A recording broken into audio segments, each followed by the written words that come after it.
রমজান মাসের রোজার উদ্দেশ্য হচ্ছে আল্লাহমুখী মানুষ ও আল্লাহমুখী অন্তর তৈরি করা। সারা বছর নানাবিধ পার্থিব ধারণা ও মোহে আচ্ছন্ন মানুষের কুমন্ত্রণা, পাপাচারমূলক কাজের অনুভূতিকে জ্বালিয়ে পুড়িয়ে রমজান ব্যক্তির নৈতিক সত্তা ও চরিত্রকে ইমানের আলোয় আলোকিত করে। কিন্তু পরিতাপের বিষয় হল, আজ ব্যক্তির, সমাজ, পরিবার বা রাষ্ট্রীয় জীবনে রমজান মাসের কোনো প্রভাব সেভাবে পরিলক্ষিত হয় না। ধীরে ধীরে এই মাসের পবিত্রতা, পরিশুদ্ধতা গাণিতিক হারে লোপ পাচ্ছে। রমজান ক্রমেই হয়ে উঠছে আচার, অনুষ্ঠান, উৎসবের উপলক্ষ। হাজারো মহিমায় উদ্ভাসিত পবিত্রতম এই মাসে মানুষ ইচ্ছায় অনিচ্ছায় ইসলামের শরিয়া বিরোধী প্রচলিত এমন কিছু কার্যকলাপে লিপ্ত হয়ে যায়, যা রমজান মাসের মর্যাদা ও পবিত্রতাকে ক্ষুণ্ণ করে। প্রকৃত মুমিনের দায়িত্ব ও কর্তব্য হল রমজান মাসে সিয়াম পালনের পাশাপাশি প্রচলিত ত্রুটি বিচ্যুতিগুলো থেকে নিজেকে মুক্ত রাখা এবং এই বিষয় সম্পর্কে অপরকে নিরুৎসাহিত করা। রমজান মাসে মানুষের পক্ষ থেকে সম্পাদিত প্রচলিত ত্রুটি বিচ্যুতি ও ভুল ভ্রান্তিগুলোর মধ্যে অন্যতম হল রমজানকে একটি প্রথাগত অনুষ্ঠান মনে করা। অনেকে রমজানকে একটি প্রথাগত অনুষ্ঠান হিসেবে গ্রহণ করেছে। কোনো কোনো ক্ষেত্রে আশেপাশের লোকজন রোজাদার বলে সম্বোধন করবে। অনেকটা লৌকিকতার উদ্দেশ্যে সিয়াম পালন করছি। আমরা ভুলে যাই এই সিয়াম সকল প্রকার অন্যায় কাজ থেকে অন্তরকে পরিশুদ্ধ করার জন্য। আল্লাহর কাছে ক্ষমা চাইতে ভুলে যাই জাহান্নামের আযাব থেকে মুক্তির এই দুর্লভ সুযোগকে। বিলম্বে ইফতার করা। কেউ কেউ সূর্যাস্তের পরও অধিক সতর্কতার অজুহাতে বিলম্বে ইফতার করে। সুন্নত হলো রোজাদার ওয়াক্ত প্রবেশ নিশ্চিত হওয়ার সঙ্গে সঙ্গে ইফতার গ্রহণ করবে। হযরত সাহল ইবনে সাদ আস-সাঈদী রাদিয়াল্লাহু তাআলা আনহু হতে বর্ণিত হাদিসে রাসূল সাল্লাল্লাহু আলাইহি সাল্লাম বলেছেন, ততদিন যাবত মানুষ কল্যাণে থাকবে যতদিন তারা ইফতার আগে ভাগে বা ত্বরান্বিত করবে। রোজা রাখা কিন্তু নামাজ আদায় না করা। অনেকে রোজা পালন করেন কিন্তু নামাজ আদায় করেন না, এটা কাম্য নয়। রাত জাগা ও নিদ্রায় দিন অতিবাহিত করা। অনেকে এই অভ্যাসের কারণে রোজার বিভিন্ন কল্যাণ থেকে বঞ্চিত হয়। কখনো কখনো এর কারণে জামাতের সঙ্গে নামাজ ছুটে যায় বা নামাজের সময়ও পার হয়ে যায়। খাদ্য পানীয় গ্রহণে অতিমাত্রায় বাড়াবাড়ি করা। পরিমিত বোধ সবকিছুর চাবিকাঠি। অনেক মানুষের নিকট রমজান মাস খানাপিনা গ্রহণ প্রতিযোগিতার মৌসুমে পরিণত হয়। যদিও রমজান মাস গরিব দুঃখীর অভাব অনটন, দুঃখ কষ্ট অনুধাবনের। অতিরিক্ত খাবার গ্রহণ একজন মানুষকে আবশ্যকীয় অনেক আমল ও ইবাদত হতে দূরে সরিয়ে নেয়, মানুষকে করে তোলে অলস এবং অন্তরকে করে ফেলে বধির।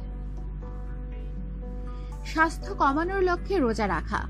প্রত্যেকটি কাজ নিয়তের উপর নির্ভরশীল। রোজা পালনের একমাত্র উদ্দেশ্য হল মহান আল্লাহর সন্তুষ্টি অর্জন। স্বাস্থ্য কমানোর জন্য অনেকেই রোজা পালন করেন, এটা কাম্য নয়। রোজা রাখা অথচ খারাপ কাজ বর্জন না করা। অনেক রোজাদার রোজা রাখেন কিন্তু মিথ্যাচার, গীবত, পরনিন্দা, চগলখড়ি, মারামারি ইত্যাদি পরিত্যাগ করতে ব্যর্থ হন। রোজা রাখার উদ্দেশ্য কেবল পানাহার থেকে বিরত থাকা নয়, বরং মহান আল্লাহর সন্তুষ্টি অর্জনের লক্ষ্যে সকল প্রকার অনাচার, পাপাচার, অশ্লীলতা, হারাম কার্য, খারাপ কাজ থেকে নিজেকে বিরত রেখে আত্মশুদ্ধির মাধ্যমে ব্যক্তিসত্তাকে পুত পবিত্র করা। রোগীর কষ্ট হওয়া সত্ত্বেও রোজায় অটল থাকা। আল্লাহ তাআলা বান্দার উপর তার সামর্থ্যের বাইরে কোনো কিছু চাপিয়ে দেন না। কোনো রোগীর কষ্ট হওয়া সত্ত্বেও তাকে সিয়াম পালন করতে হবে, এটা মহান রবের বিধান হতে পারে না। আল্লাহ তাআলা অসুস্থ ব্যক্তির জন্য রোজা ভঙ্গ করা ও পরবর্তীতে তা কাজা করার অনুমতি দিয়েছেন। মুসাফিরের জন্য রোজা ভঙ্গ করা ত্রুটি মনে করা। মুসাফিরের জন্য রোজা রাখার বিধানটি তার ইচ্ছাধীন। ইচ্ছা করলে সে রোজা রাখবে অথবা সে রোজা ভেঙে ফেলবে, এটা মুসাফিরের অবস্থার উপর নির্ভরশীল। পরীক্ষা কিংবা কর্মব্যস্ততার দোহাই দিয়ে রোজা ত্যাগ করা। পরীক্ষা বা কর্মব্যস্ততার কারণে সিয়াম ত্যাগ করা শরীয়ত সিদ্ধ নয়। আমাদের স্মরণে থাকা উচিত, পরীক্ষায় ভালো ফলাফল যেমন মহান আল্লাহর ইচ্ছা ও সাহায্য ব্যতীত সম্ভব নয়, তেমনি মানুষের কর্মস্থলের কর্মতৎপরতায় সহজ ও সুচারুরূপে সম্পাদনের একমাত্র মালিক হলেন মহান রব নিজেই। রোজাদার ভুলবশত খেয়ে ফেললে রোজা ভেঙে গেছে ধারণা করা। রোজাদার ভুলবশত কিছু খেয়ে ফেললে অথবা পান করে ফেললে রোজা ভেঙে গেছে ধারণা করা, যেই ধারণাটি সঠিক নয়। কেননা হযরত রাসূলুল্লাহ সাল্লাল্লাহু আলাইহি সাল্লাম বলেছেন, যদি তোমাদের মধ্যে কেউ ভুলক্রমে কিছু খেয়ে বা পান করে ফেলে, সে যেন তার রোজা পূর্ণ করে, কেননা তাকে আল্লাহ তাআলার পক্ষ থেকে খাওয়ানো ও পান করানো হয়েছে। তারাবির নামাজ আদায়ে অনীহা। অনেক রোজাদারের মধ্যে তারাবির নামাজ আদায়ে অনীহা লক্ষ্য করা যায়।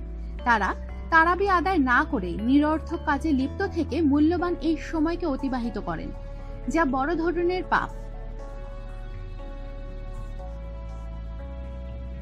রোজার রাতে স্ত্রী গমন হারাম মনে করা।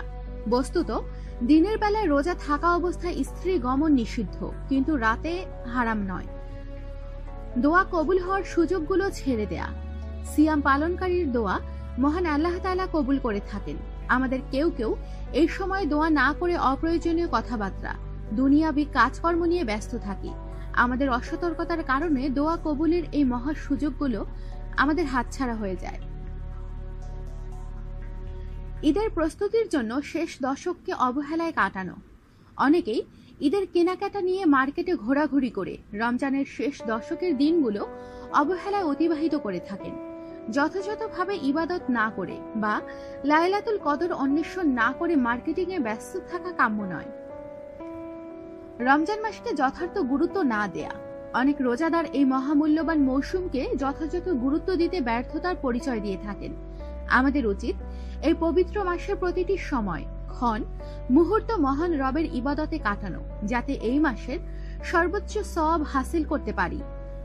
অন্তত মূল্যবান এই মাসকে যাতে আমরা অবহেলা না করে যথার্থ গুরুত্ব দিয়ে ইবাদত বন্দেগীর মাধ্যমে অতিবাহিত করতে পারি। রমজান মাসের যেমন রয়েছে অজস্র ফজিলত, তেমন রয়েছে এই মাসের পবিত্রতা ও পরিশুদ্ধতার মাহাত্ম্য। বছরের সবচেয়ে পবিত্রতম মাস জানা সত্ত্বেও আমরা এমন কিছু ভুল ও অন্যায় করে ফেলি যা রমজান মাসের বৈশিষ্ট্যের সঙ্গে পুরোপুরি সাংঘর্ষিক। এই ভুল ভ্রান্তি থেকে আমাদেরকে বেরিয়ে আসতে হবে।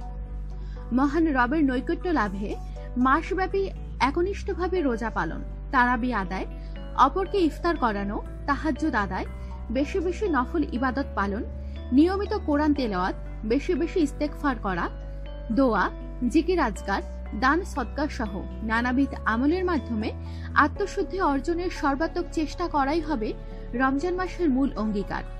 প্রচলিত ভুল ভ্রান্তি নিজে পরিহার করে অন্যকে সে বিষয়ে সচেতন করাই হবে একজন মুমিনের দায়িত্ব ও কর্তব্য। আল্লাহ তাআলা আমাদের তৌফিক দান করুন। আমিন।